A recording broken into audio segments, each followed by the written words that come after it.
So welcome from the Forum of Free Nations here at the Hudson Institute, together with the Forum of Free Nations. That's the Free Nations of ex-Russia, obviously. And here, this is the map. I want to explain now a bit how Russia will be basically falling apart, similar like the Soviet Union fell apart in 91 or like Yugoslavia in the 90s. But of course, you know, the world opinion, I understand it very well, is of course very concerned about the nuclear weapons, about the civil war, about how to divide it, about internal border conflicts, and how this economically and in all aspects will be. That's why some in America say don't deliver too much weapons to Ukraine, because Ukraine's victory will lead to the fall of Russia. It will be chaos, it will be complicated, it will be risky. So let's better have not a victory of Ukraine. And I say, no, we need a victory of Ukraine, and we need a good strategy how to organize all these new countries. What will be their status, what will be their internal relations, what will be their border, how they will be integrated, how they will be supported. So I say some of them, all of them, should have a bilateral agreements already on the borders now.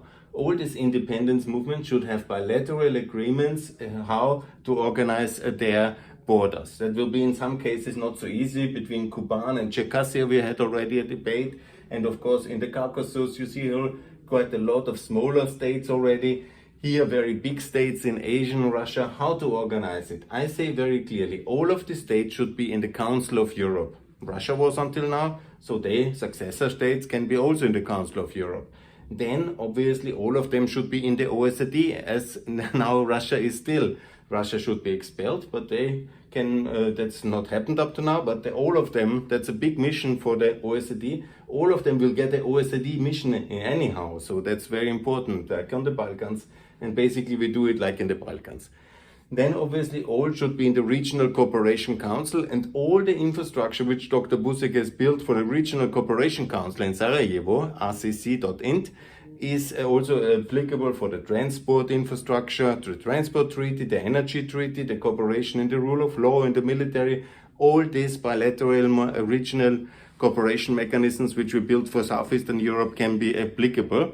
And all of them will be in the Eastern Partnership of the European Union and the ERP, and all of them will be also supported obviously with infrastructure help from the EBRD, and all these mechanisms we built up from Eastern Europe, we simply roll out here.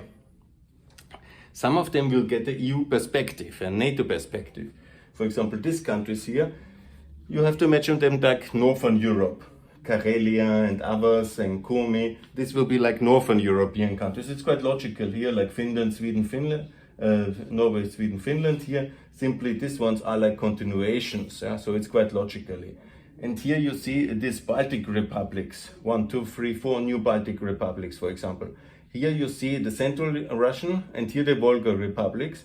And here, of course, there will be Kuban, and there will be Circassia, and Dagestan, and Elitsa, and also that's Astrakhan, and there's several of them. We will discuss it, and then we come here to the ones who will be more like Central Asian state, like Kazakhstan. Imagine a Kazakhstan, here Siberia, or Tumen. This will be simply very much like Kazakhstan, Mongolia, Buryatia, Sakha, and also these places here. Like here, the Pacific Federation, they call it here. This is basically where Vladivostok is. So there will be, these are not very densely populated areas. And one big debate is also if China will invade them. Obviously, China will not, because that would be another war. So that will not happen.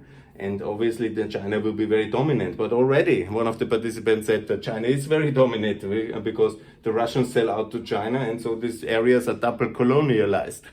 And of course, there will be strong Chinese influence, like also in Central Asia, but that's not something, China can have an economic role in the world. We have as well, let's compete. But that's not a danger. There will be no Chinese army moving into the Pacific Federation. There will be no Japanese army moving in. What will happen, of course, militarily, where there's the request and the need, there will be UN troops to stabilize borders or help to provide security in the case there will be conflict. But these conflicts here, and this is the beauty of this forum, already here, when you see the Republic of Voronezh, Ingria, that's St. Petersburg, the Baltic Republic, I propose actually the name of Borussia, not Prussia, Borussia, Then Kuban, here there is a conflict with Circassia, this has to be discussed. Volga Federation, that's Samara. Then Karelia, this northern European state. Komi, northern European state. Udmurtia, that's central here, in this actually, in one of the Volga republics. Then you have the Republic of Novgorod, of Tver, of Ersen, Mastor, that's one of them, I don't know. And then there is the Federation of Vladimir and Tver, that's in central Russia. The United States of Siberia, the Republic of Sakha, that's the big one, that's Siberia obviously. Then Chuvashia is also one of the Volga republics. Then you have Moxen Mastor, that's the second one, I don't know. Then you have Pomoria, Arkhangelsk, that's basically here, I make no mistake, yeah, exactly here. So now this one here, that I make no mistake. And then you have the Ural Republic, Ishkeria, of course, that's Chechnya. And then you have Elitsa, here again. And then you have Cossack, Novocherkassk.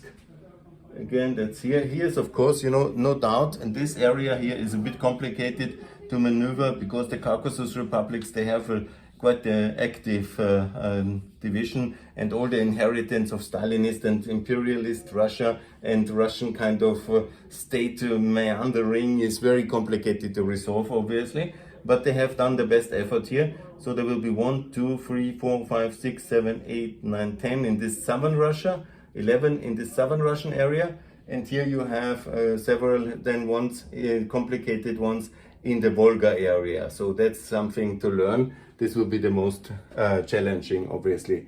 Then you have the Republic of Khakassia. That's basically here.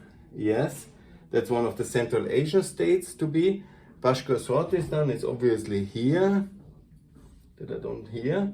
Then you have all this Murmansk, Golanda, obviously here. And you have the Confederation of Dagestan, obviously here. So you're getting the idea. Tuva and the Republic of Kamchatka, that's basically up here. That's a very important one, here the Kamchatka. And this is then the Pacific, that's Sakha, that's Buryatia, that's United Siberia. And here you have Tuva, and they have a own name. And then you have here the Republic of Khakassia, and here you have the Altai Republic, yeah, exactly. So that's already very clear here. And here you have this one I have also to check now. Where is that one? That's basically the Federation of Tumen, Ukra Tumen, yes. And then here you have also, always to be very much the Ural Republic with Yekaterinburg. And then you have here this one already, it's Komi, yes. Then you have Karelia here. And you have here this one in the center, which is, I have to check that one, it's Pomoria, yeah, Arkhangelsk, yeah? And here this one is also then the one, I have to check that, it is, let me check, yes, yeah, economically, obviously, all of them have to be, you know, I'm proposing there should be a certain self-definition here. When you have some of them and they have, and they will join the European Union, some of them, what I propose, the Association of Northwestern Asian States. Similar like ASEAN on that side. We have here China, India, obviously, and then the Association of Northwestern States, where the Gulf Cooperation Council, the so-called Economic Cooperation Council, the Turkish Cooperation Council, and the Asian Russian Republic, successor republics, they should be united in that one. It should also have a UN Security Council seat, like ASEAN should have as well. Japan, of North, South Korea in ASEAN. That would be the plan, and Australia as well.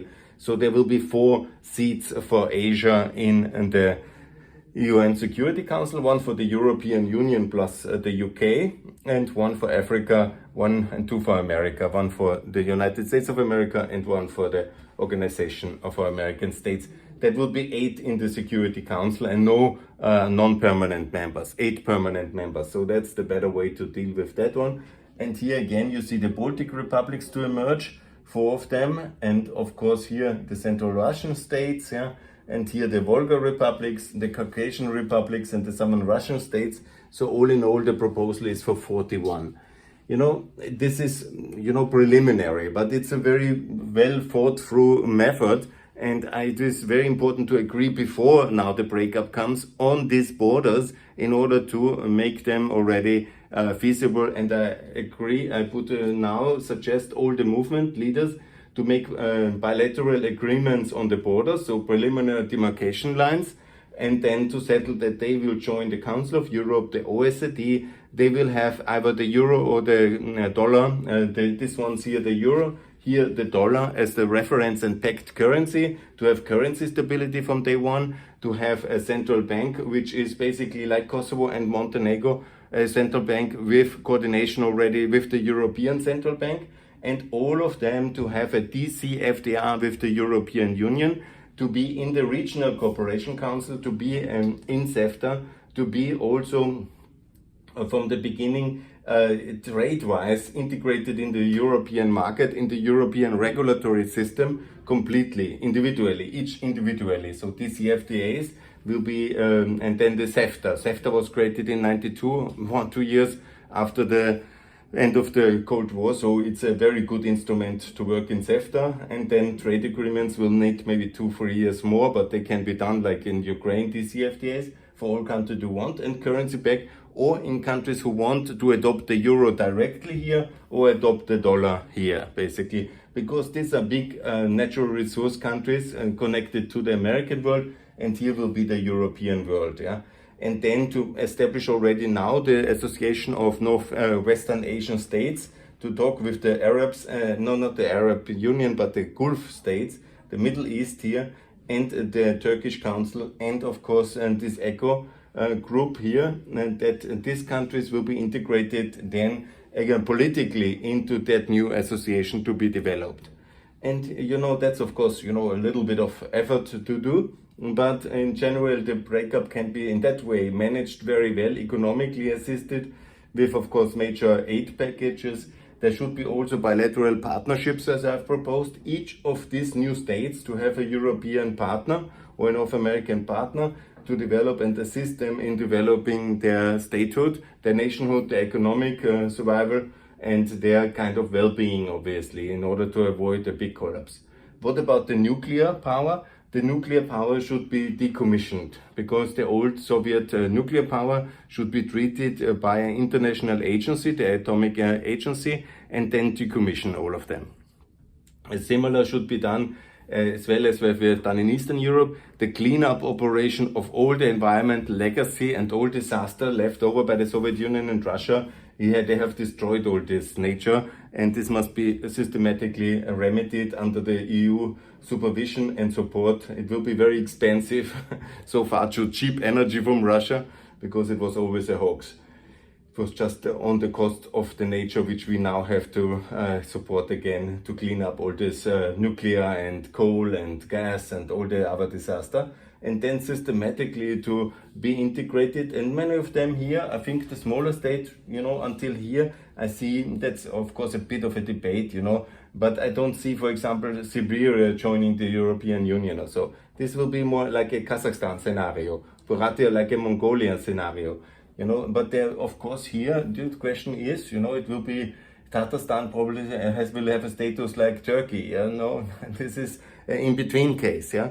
But we should not be open. We should be supporting this, and it's a much better scenario than having a big monster terror state here, united with the resources. One guy decides to attack Ukraine and threatens us forever. This we don't want anymore. This has to end. And so I think this scenario is very good. And here this map is already by the experts from the region. You know, there are some debates on some of the issues and they need to be removed. That's my call. Make bilateral agreements already now. Where there is a conflict, let's go to the OECD. Let's clarify that. Maybe some want to form some kind of smaller state unions or stay together. That cannot be excluded. but normally this 41 list is now relatively clear, and it's also not 100, so let's go. But we were, in Europe was, the world had about 36 states still at the end of the 19th century. Now we are close to 200, then we will go up to whatever, close to 250, and it will be much better, much freer world. It will be the second phase of globalization, the freedom works phase.